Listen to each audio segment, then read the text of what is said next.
ঈদ মানে খুশি, ঈদ মানে আনন্দ। এই আনন্দটা কি সবার জন্য হয়? হয় না। বিশেষ করে নিম্ন মধ্যবিত্ত অথবা যারা প্রাইভেট সেক্টরে চাকরি করি আমরা, যাদের মানে অবস্থান অতটা ভালো না বা মোটামুটি মানের, তাদের জন্য কিন্তু ঈদটা সেরকম খুশির হয় না।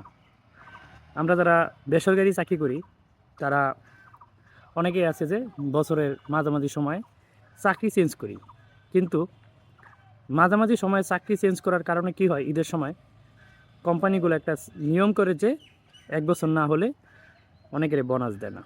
তো একটা মানুষ যখন এক জায়গা থেকে চাকরি ছেড়ে আসে, বা কোম্পানিও জানে যে আমি একটা লোককে আরেক জায়গা থেকে বছরের মাঝামাঝি সময়ে বা যে কোনো সময় আমি নিয়োগ দিছি, সে একটা জায়গায় চাকরি করছে, সেই সময়ে সেই জায়গায় অবশ্যই সে থাকলে ঈদে একটা বোনাস পাইতো। যেহেতু একটা খুশির উৎস, আমাদের মুসলমান জাতির জন্য সবচেয়ে বড় উৎসব হলো ঈদ।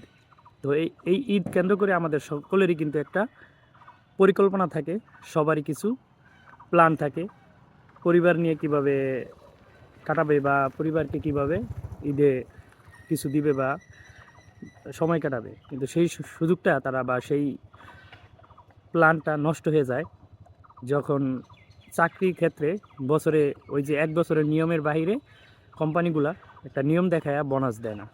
তো এবার সরকার অনেক নিয়ম করছে, অনেক কিছুই করছে। দেখা গেছে বিগত বছরগুলোতে অনেক ফ্যাক্টরি, বেশিরভাগ ফ্যাক্টরি বেতন বোনাস দিত না, কিন্তু এই বছর সেটা অনেক কমায় দিছে সরকারের কঠোরতার কারণে।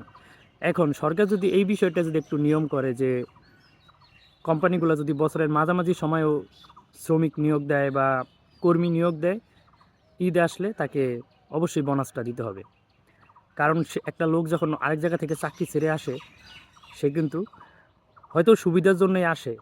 একটা মানুষ দেখা গেছে যে এক জায়গা থেকে আরেক জায়গা থেকে আরেক জায়গায় চাকরি ছেড়ে আসে, বেতনের বিষয়টা থাকে অল্প সামান্য ব্যবধান, কিন্তু ঈদের সময় যখন একটা লোক এক জায়গায় চাকরি করার কারণে 1 বছর না হওয়াতে বোনাসটা পায় না, তখন কিন্তু সে অখুশিই থাকে।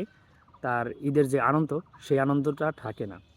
এখানে কোম্পানিগুলো যদি একটু সহায় হয় যে আমি তাকে যার জায়গায় নিয়োগটা দিয়েছি, সে থাকলে বা যে আমার এই জায়গাটায় ছিল, সে থাকলে তো আমাকে বোনাস দেওয়া লাগতো। এখন যে নতুন লোকটা আনছি, তাকেও কিন্তু সে যে জায়গায় ছিল সে জায়গায় থাকলে সেই বোনাসটা পাইতো। তো আমি যদি তাকে দেই, তো এটা তো আমার হিসাবের বাহিরে যাইতেছে না বা এটা আমার বাড়তি যাইতেছে না, কারণ এটা আমার দেওয়া লাগতো। একটা মানুষকে আমি আনছি, এখানে দিলে আমার কমে যাবে না। এটা যদি কোম্পানিগুলো সহায় হয় তাহলে কিন্তু পারে, কিন্তু কোম্পানিগুলো সেই মানবিকতা বা সেই মানে এই যাই বলি আর কি, ভদ্রতাই বলি, সেই ভদ্রতা তারা দেখায় না। তারা মনে করে যে একজন তারা তখন তাদের ক্ষমতা ব্যবহার করে বা একটা সুযোগ, যে একটা দেখা গেছে যে একটা কোম্পানিগুলোতে অনেক ক্ষমতা থাকে, তাদের টাকা বেশি, পাওয়ার বেশি। একটা শ্রমিক বা একটা কর্মীর কিন্তু সেই সুযোগটা বা সেই ক্ষমতাটা থাকে না, সে চাইলে কিন্তু কিছু করতে পারবে না। তো তারা সেই ক্ষমতাটাই তারা ব্যবহার করে।